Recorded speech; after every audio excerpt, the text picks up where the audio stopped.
Hello students. तो अब हम लोग करने वाले हैं class 10 science chemistry. Chapter is periodic classification of elements और टॉपिक है हमारा trends in the modern periodic table. चलिए स्टार्ट करते हैं। तो हमारे पास trends in the modern periodic table खुल चुका है और फर्स्ट ट्रेंड जो हम लोग देखने वाले हैं दैट इज वैलेंसी। चलिए स्टडी करते हैं। As you know, the valency of an element is determined the number of valence electron present in the outermost shell of its atom. आपको पता है किसी एलिमेंट की वैलेंसी को पता करने का तरीका क्या होता है कि उस एलिमेंट के एटम के आउटर मोस्ट शेल में कितने वैलेंस इलेक्ट्रॉन्स हैं। Activity 5.6. How do you calculate the valency of an element from its electronic configuration? आप किसी एलिमेंट की इलेक्ट्रॉनिक कॉन्फ़िगरेशन कैसे कैलकुलेट करते हैं, उनकी इलेक्ट्रॉनिक कॉन्फ़िगरेशन अगर आपको पता हो। What is the valency of magnesium with atomic number 12 and sulfur with atomic number 16? चलिए मैग्नीशियम और सल्फर की वैलेंसी पता करते हैं। मैग्नीशियम का एटॉमिक नंबर 12 है। जब हम लोग इसका इलेक्ट्रॉनिक कॉन्फ़िगरेशन लिखेंगे वी विल गेट 282 और सल्फर का एटॉमिक नंबर है 16, सो 286। अब यहाँ पे हमें पता है कि आउटर शेल में जब एक से ज्यादा शेल हो जाते हैं तो मोस्ट प्रोबेबली 8 इलेक्ट्रॉन्स की रिक्वायरमेंट होती है। तो यहाँ पे या तो 6 इलेक्ट्रॉन्स आए या फिर ये 2 इलेक्ट्रॉन्स भी चले जाए। तो ज्यादा आसान क्या चीज है कि 2 इलेक्ट्रॉन्स भी यहाँ से चले जाए। तो मैग्नीशियम की जो वैलेंसी है वो है +2। लेकिन यहाँ पे सल्फर के पास वैलेंस शेल में 6 इलेक्ट्रॉन्स हैं। तो 6 से 8 करने के लिए यहाँ पे या तो ये 2 इलेक्ट्रॉन गेन कर ले या फिर ये 6 इलेक्ट्रॉन लूज कर दे। तो आसान काम क्या है, 2 इलेक्ट्रॉन गेन करना। तो इसीलिए यहाँ पे वैलेंसी क्या आएगी, -2। तो जब भी गेन किया जाता है तो नेगेटिव साइन आता है और जब लूज किया जाता है तो पॉजिटिव साइन आता है। Similarly find out the valencies of first 20 elements. तो पहले 20 एलिमेंट्स की वैलेंसीज कहता है फाइंड आउट करें। चलिए अब हमें ये फाइंड करना पड़ेगा। व्हाइट बोर्ड पे हम लोग चलेंगे। तो फर्स्ट 20 एलिमेंट्स की हम लोग वैलेंसीज करने वाले हैं। यहाँ पे हम लोग लिखेंगे एलिमेंट और यहाँ पे आपके आएंगे शेल। तो फर्स्ट है मेरे पास हाइड्रोजन, देन ओके शेल यहाँ पे लिख लें K, L, M and N।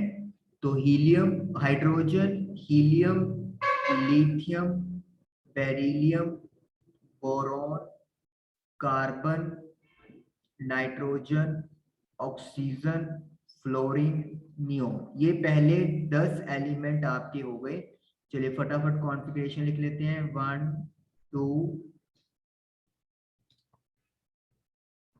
2,1 2,2 2,3 2,4 2,5 2,6 2,7 और नियोन है 2,8। ये आप जैसे हमने कल डिस्कस किया था, जो हाइड्रोजन और हीलियम है ये फर्स्ट पीरियड के एलिमेंट हैं और आगे जितने भी एलिमेंट्स हमने लिखे हैं अप टू नियोन ये सारे सेकेंड पीरियड के एलिमेंट्स हैं। चलिए अब हम लोग बनाएंगे यहाँ पे एलिमेंट्स और यहाँ पे shell K, L, M, N। So sodium, then magnesium, then aluminium, then silicon, then phosphorus, then sulfur, then chlorine, then argon। उसके बाद दो एलिमेंट और हैं, दैट इज पोटाशियम 19 और कैल्शियम 20। वो हम लोग बाद में लिख लेंगे थोड़ा स्पेस की वजह से। सो 281 282। तो आप देख सकते हो कि इन सभी एलिमेंट का जो पीरियड है वो थर्ड पीरियड है। 285 286 2 8 7 2 8 8। तो ये सारे एलिमेंट थर्ड पीरियड में आएंगे। 8 एलिमेंट्स, 3 शेल हैं। Okay, now we will move to 19 and 20 atomic number. 19 है पोटाशियम और 20 है पोटाशियम के बाद कैल्शियम। So 2 8 8 2 and calcium 1 8 2। तो ये हमने 20 एलिमेंट्स की इलेक्ट्रॉनिक कॉन्फ़िगरेशन यहाँ पर राइट कर ली है। चलिए अब देखते हैं क्या पूछा जा रहा है हमसे। How does the valency vary in period on going from left to right. Left to right जाते हुए वैलेंसी पे क्या इफेक्ट पड़ रहा है। अब देखिए, वैलेंसी हमसे पूछिए लेफ्ट टू राइट, तो हम लोग जैसे यहाँ पे सेकंड पीरियड के एलिमेंट्स उठा लेते हैं, तो सेकंड पीरियड के एलिमेंट्स आपके कौन से हो गए, ये वाले। यस, तो ये आपके सेकंड पीरियड के एलिमेंट्स है। आप सोच रहे हो कि ये ऊपर से नीचे लिखे हुए हैं, बट ये मॉडर्न पीरियोडिक टेबल में आपको कहाँ से दिखेंगे, फ्रॉम लेफ्ट टू राइट दिखेंगे। तो अब इनका वैलेंसी देखिए कि हम लोग इनकी वैलेंसी फाइंड करना चाहते हैं, तो वैलेंसी कैसे होगी। इनके आउटर मोस्ट शेल के इलेक्ट्रॉन देखिए आप लोग। अब आपको क्या नजर आ रहा है, आपको ये नजर आ रहा है लिथियम की वैलेंसी +1 है, बेरिलियम की +2, बोरॉन की +3, कार्बन 4 है। तो जैसे आपको covalent carbon and compound chapter में पढ़ा है कि वो 4 इलेक्ट्रॉन शेयर कर लेता है, तो वैलेंसी हम लोग 4 ही लिखेंगे। लेकिन नाइट्रोजन में क्या हो रहा है, यहाँ पे 5 है, तो 8 करने के लिए वो यहाँ पे 3 इलेक्ट्रॉन गेन कर लेंगे। ऑक्सीजन के लिए 2, फ्लोरीन के लिए 1 और नियोन के लिए 0 है। तो लेफ्ट टू राइट जाते हुए वैलेंसी जो है वो कैसे चेंज हो रही है, फर्स्ट इंक्रीज, देन यहाँ पर डिक्रीज हो रही है और फिर ये 0 हो रही है। या फिर हम लोग ये कह सकते हैं इंक्रीज हो रही है, फिर नेगेटिव में डिक्रीज हो रहा है और फिर उसके बाद 0 हो जा रहा है। इसी तरीके से अगर आप थर्ड पीरियड में भी देखोगे, थर्ड पीरियड में भी ये सेम चीज है। थर्ड पीरियड के ये आपके 8 एलिमेंट्स आएंगे और आप अगर इनका अगेन आउटर शेल देखते हो तो आपको सेम चीज यहाँ पे दिखाई देती है, +1 +2 +3 4 -3 -2 -1 0।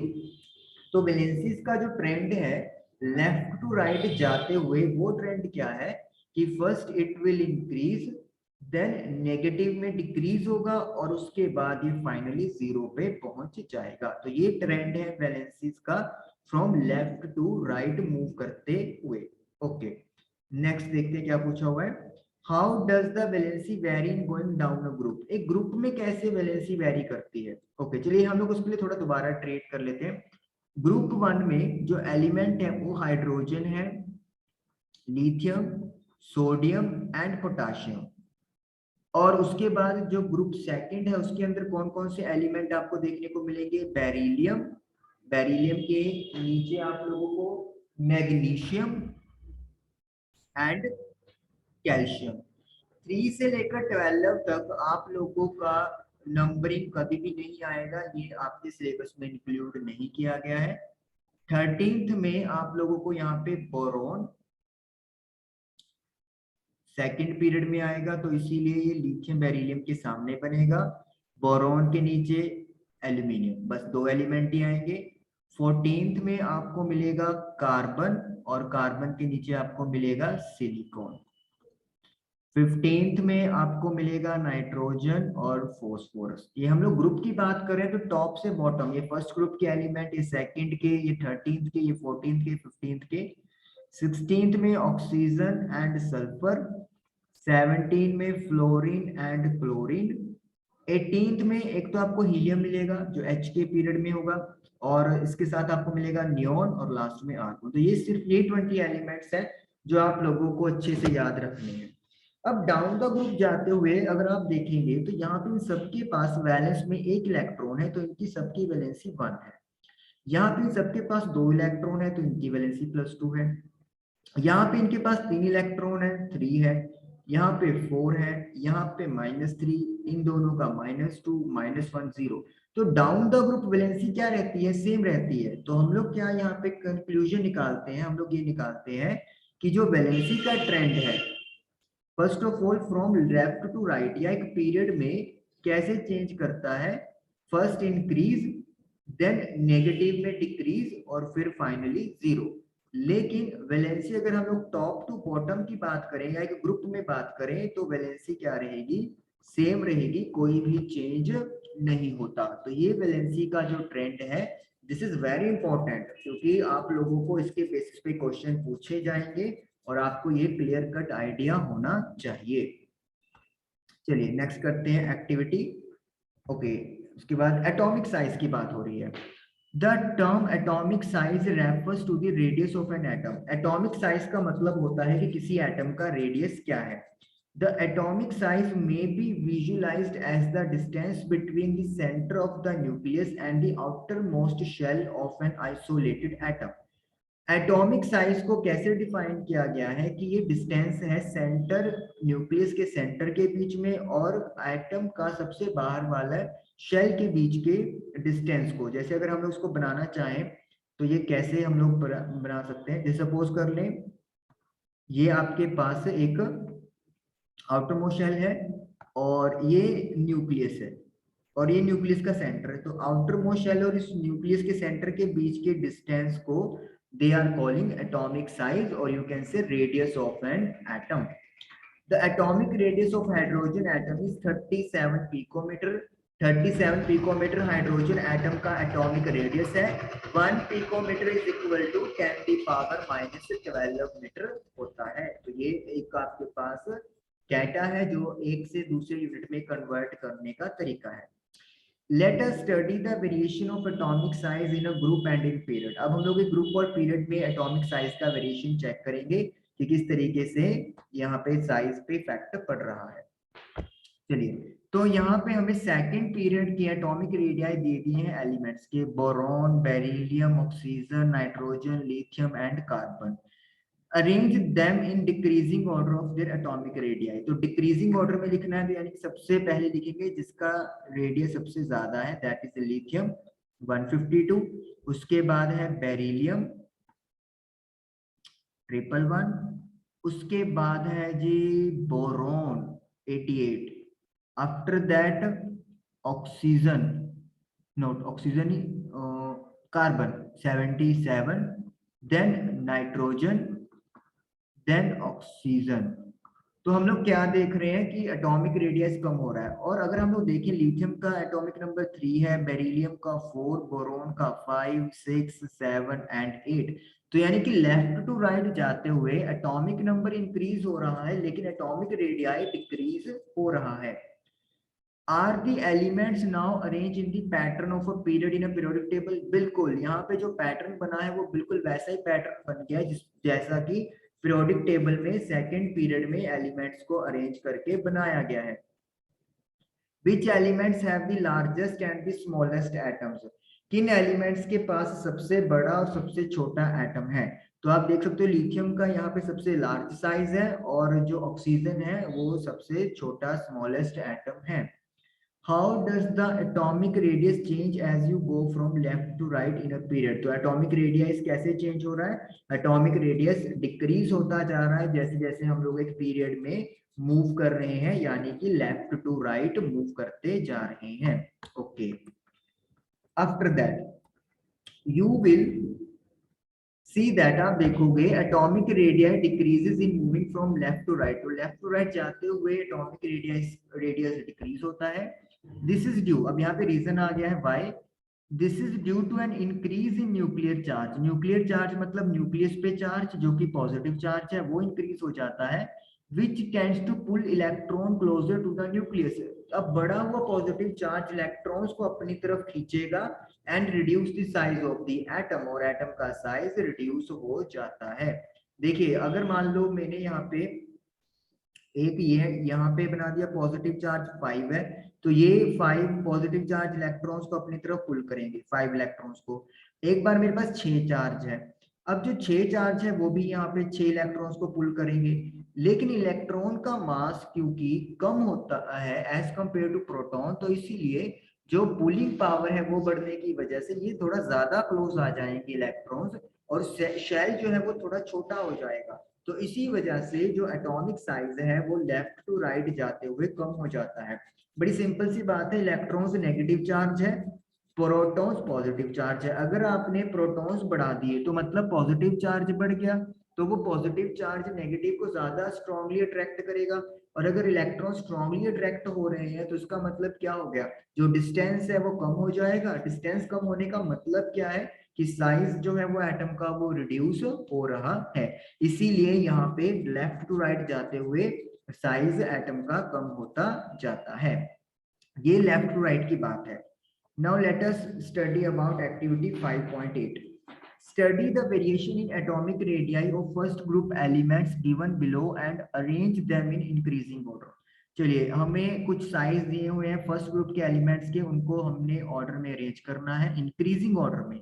तो सबसे पहले कम सबसे है lithium 152, after that sodium 186, after that potassium 231, after that rubidium 244 and cesium 262। तो यू कैन सी कि जो एटॉमिक साइज है वो इंक्रीज होता जा रहा है। और साथ में जो यहाँ पे हम लोग देख रहे हैं फर्स्ट ग्रुप के अकॉर्डिंगली इन एलिमेंट्स का अरेंजमेंट हुआ है। तो यानी कि डाउन द ग्रुप जैसे हम लोग मूव करते हैं एटॉमिक साइज इंक्रीज होता जाता है।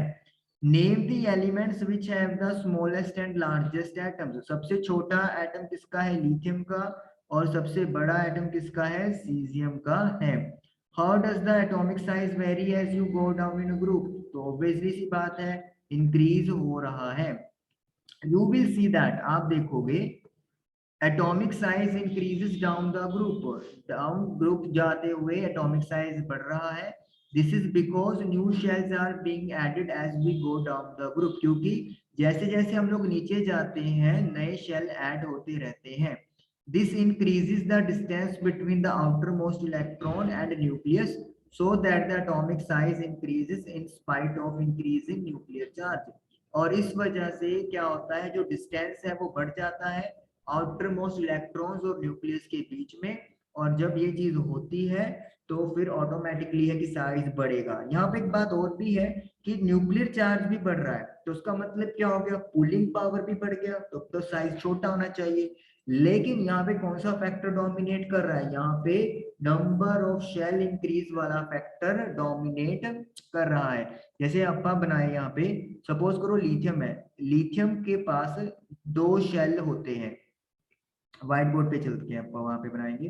ओके, जैसे लिथियम की बात करेंगे अपा, लिथियम के पास 2 शेल है, 1 एंड दिस इज 2। तो ये 2 शेल, उसके नीचे सोडियम है, सोडियम के पास 3 शेल है, तो 1 2 एंड 3। तो आप देख सकते हो कि जैसे शेल बढ़ता जा रहा है साइज जो है वो इंक्रीज होता जा रहा है, क्योंकि डिस्टेंस बढ़ता जा रहा है। ये तो हो गया एक फैक्टर। दूसरा फैक्टर क्या है, शेल।